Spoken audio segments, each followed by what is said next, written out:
Hello and welcome to my channel Hema's positive planet. मैं हूं आपके साथ हेमलता। दोस्तों, इस वीडियो में बात करने वाली हूं कि टीनेजर्स के साथ बात कैसे करें। देखिए, टीनेजर्स के साथ कम्युनिकेशन की जब बात आती है तो वो शुरू होती है घर से। अक्सर हम देखते हैं कि घरों में पेरेंट्स टाइम तो स्पेंड करते हैं बच्चों के साथ, लेकिन वो कुछ ना कुछ अलग एक्टिविटी कर रहे होते हैं। उनके हाथ में मोबाइल होता है या फिर किसी और काम में वो बिजी होते हैं और उसी दौरान बच्चे के होमवर्क के बारे में पूछ लिया या बच्चे के डेली रूटीन के बारे में पूछ लिया और बात खत्म हो गई। देखिए, टीनेजर्स के साथ डील करना सिर्फ इतना सा नहीं हो सकता, क्योंकि ये एज बहुत सेंसिटिव है और इस एज में सही गाइडेंस तभी मिल सकता है जब बच्चे के साथ कंटिन्यूटी में कम्युनिकेशन होता रहे।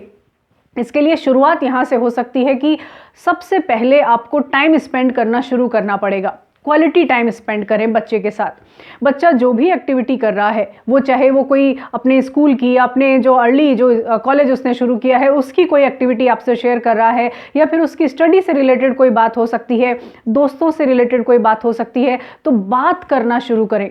आप बच्चे के साथ इन्वॉल्व हो जाएं। बच्चा जो भी कर रहा है उसके पास बैठें, उसकी बातों को सुने, उसकी एक्टिविटीज़ को ध्यान से देखें और बच्चे को ये फील होने लगेगा कि वो भी इम्पोर्टेंस रखता है आपकी ज़िंदगी में। तो जैसे जैसे आप ज़्यादा टाइम स्पेंड करते जाएंगे, बच्चा आप पर ट्रस्ट करता चला जाएगा, और जब बच्चे का ट्रस्ट आप पर होगा तभी बच्चा मन की बात आपसे कह सकता है।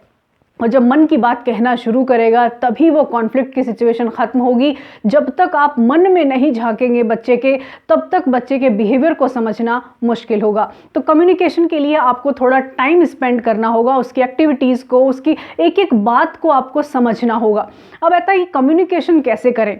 देखिए, बात करने के लिए बहुत सारे टॉपिक हो सकते हैं, लेकिन बच्चे को बात करने का मतलब है कि उसको सुनना। देखिए, अटेंटिव लिसनिंग सबसे अहम बात है। कई बार मोबाइल हाथ में है, बच्चा कुछ बोल रहा है, सुन लिया, उसका जवाब दे दिया, वो बात करना नहीं है, वो लिसनिंग नहीं है। अटेंटिव लिसनिंग का मतलब ये है कि आपकी बॉडी लैंग्वेज से बच्चे को ये फील होना चाहिए, यानी जो टीन एज आपके घर में है उसे ये फील होना चाहिए कि उसकी बात सुनी जा रही है। क्योंकि बच्चे बहुत ज़्यादा ऑब्जर्व करते हैं।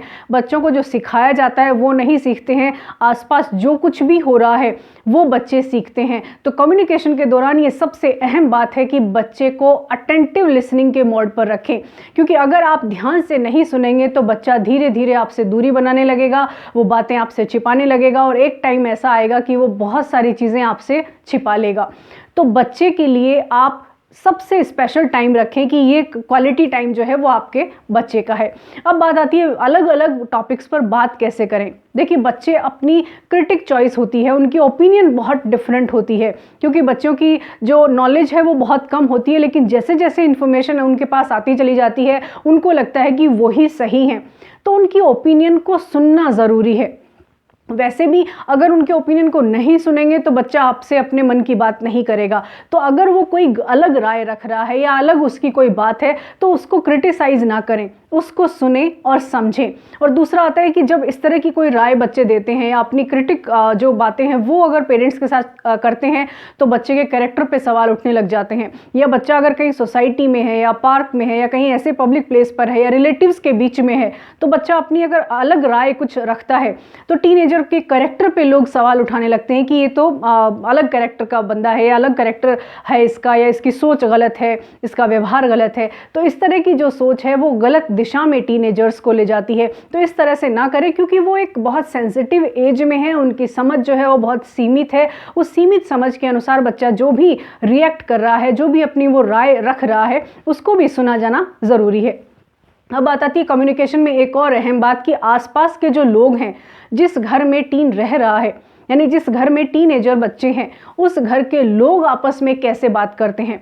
देखिए, हमारी सोसाइटी में बहुत सारी चीज़ें ऐसी हैं कि कई बार कॉन्फ्लिक्ट के सिचुएशन में रिलेशनशिप होते हैं, टॉक्सिक रिलेशनशिप माता और पिता के होते हैं, तो उसका असर भी टीनेजर्स पर आता है। तो थोड़ा सा विजिलेंट रहने की ज़रूरत है कि जब टीनेजर आसपास हो तो किसी तरह का झगड़ा ना हो, किसी तरह की लूज टॉक आपस में ना हो, किसी तरह की अब्यूजिव लैंग्वेज पेरेंट्स एक दूसरे के लिए ना यूज़ करें, क्योंकि बच्चा इनडायरेक्टली वो सब सीख रहा है। तो कम्युनिकेशन के दौरान ये भी ध्यान रखना है, कम्युनिकेशन सिर्फ बच्चे के साथ ही नहीं होता है। जो इनडायरेक्ट कम्युनिकेशन है, जो आसपास के जो लोग हैं वो आपस में कैसे बात कर रहे हैं, बच्चा वो भी ऑब्जर्व कर रहा है।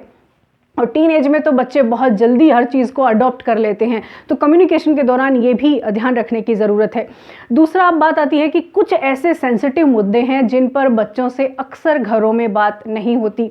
सबसे पहला आता है क्योंकि इस एज में बच्चे अपने फ्रेंडशिप को लेकर या फिर कोई रोमांटिक रिलेशनशिप में अगर बच्चा आ गया है तो उनको लेकर घरों में बात नहीं होती।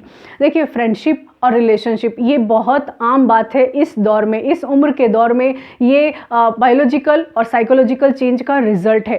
तो पेरेंट्स को थोड़ा सा एजुकेट होने की ज़रूरत है, पेरेंट्स को बात करने की ज़रूरत है। आप एक काम कर सकते हैं कि अगर कोई दोस्त ऐसा है या फ्रेंडशिप में अगर कोई बच्चा है तो उनके दोस्तों को घर बुला लीजिए।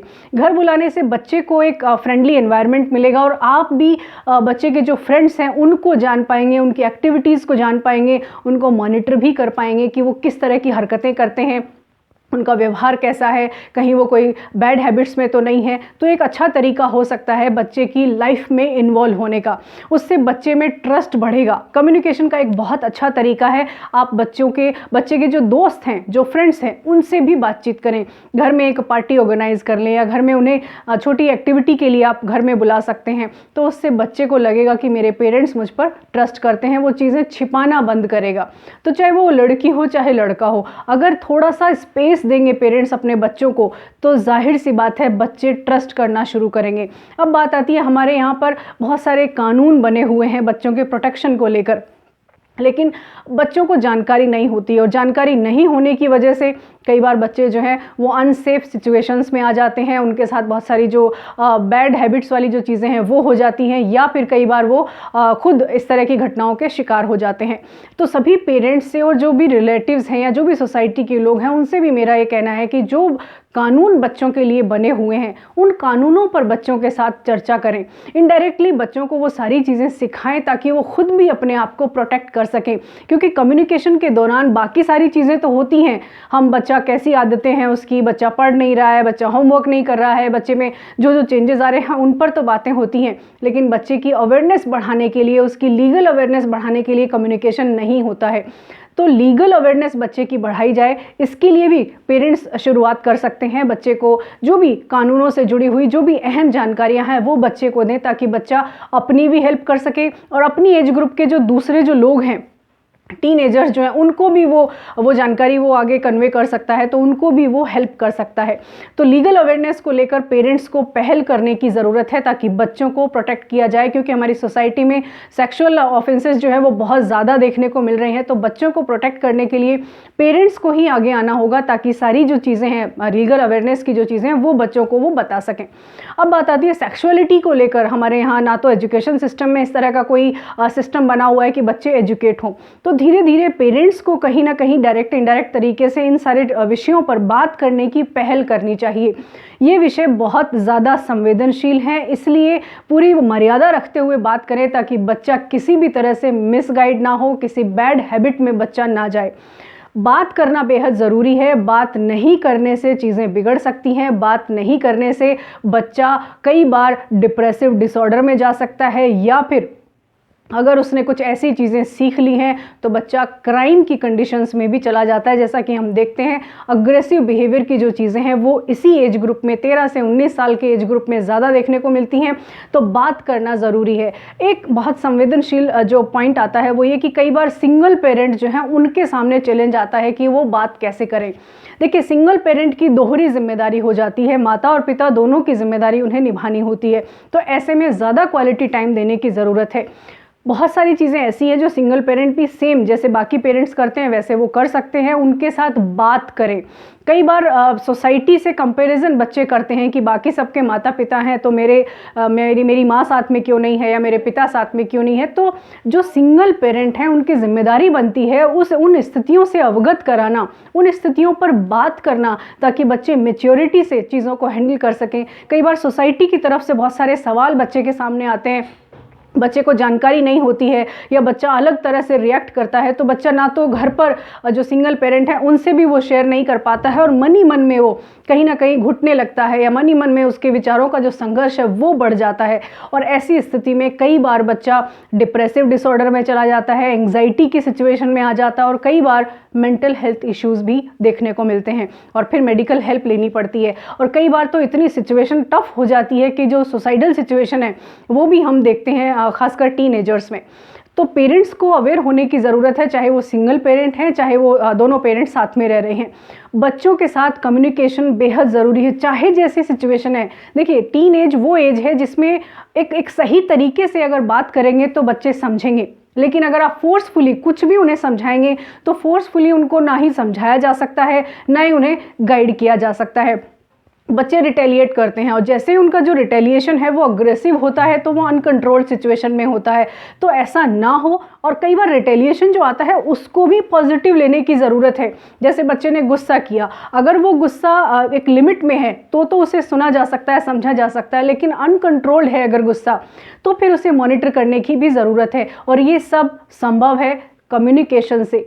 कम्युनिकेशन वो तरीका है, वो एक सेतु है दोनों के बीच में, चाहे वो टीन एज है या पेरेंट्स हैं, वो एक सेतु है जिससे दोनों के बीच का जो रिश्ता है वो क्लोज रिलेशनशिप में कन्वर्ट हो सकता है। और पेरेंट्स की यही शिकायत होती है कि टीनेजर के साथ हमारा क्लोज रिलेशनशिप नहीं बन पाता है। देखिए, एक और सिचुएशन जो मनोवैज्ञानिक अक्सर कहते हैं वो ये कि इस एज में, यानी 13 से 19 साल का जो ये किशोर अवस्था की जो उम्र होती है, इस उम्र में बच्चे पेरेंट्स के अगेंस्ट हो जाते हैं। और ये नेचुरल है, क्योंकि पेरेंट्स उन्हें बाउंडेशन लगते हैं, उन्हें लगता है कि जितनी भी लिमिट्स उनकी लाइफ में है वो सब पेरेंट्स की तरफ से है, और वो उसका एक कारण है कम्युनिकेशन की कमी। तो आप जितना ज़्यादा बच्चे के साथ बात करेंगे, आप जितने ज़्यादा मुद्दों पर बात करेंगे, बच्चा उतना ही ज़्यादा अच्छा महसूस करेगा, उतना ही ज़्यादा सिक्योर महसूस करेगा। अब लास्ट में सबसे अहम बात, आप जिस भी तरीके से बात करें, आप जितनी भी देर टाइम स्पेंड करें, बच्चे को ट्रस्ट होना चाहिए आप पर। बच्चे को मन में ये महसूस होना चाहिए कि वो जो भी बात आपको कहेगा उस पर विश्वास आप करेंगे, आप पर वो विश्वास करे। वो सिचुएशन आपको पैदा करनी होगी, क्योंकि ये पेरेंट्स ही जानते हैं कि उनके बच्चे को कैसे हैंडल किया जा सकता है। तो बात करना शुरू करिए, बात नहीं करने से चीज़ें बिगड़ सकती हैं, बात करेंगे तो रिश्ते सुधर सकते हैं। और टीनेजर्स की वो एज है जो बहुत संवेदनशील है, बस थोड़ा सा सही मार्गदर्शन और थोड़े से संवाद से इस एज के बच्चों को हैंडल किया जा सकता है। नेक्स्ट वीडियो में मैं बात करूंगी कि किस तरह से बच्चों को डिसिप्लिन के मोड में लाएं, किस तरह से पनिशमेंट उन्हें दे, या फिर किस तरीके से रिवॉर्ड उनके लिए चुने। ये मैं नेक्स्ट वीडियो में बात करने वाली हूँ। ये वीडियो बस इतना ही। आपको कैसा लगा मुझे कमेंट बॉक्स में लिखकर ज़रूर बताइएगा। पसंद आया है वीडियो तो इसे लाइक और शेयर ज़रूर करें, और मेरे चैनल हेमाज पॉजिटिव प्लैनेट को सब्सक्राइब करना ना भूलें। जाने से पहले बस यही है कहना, खुद पर रखिए यकीन और बनिए किसी की उम्मीदों का उजाला। Thank you so much for watching this video.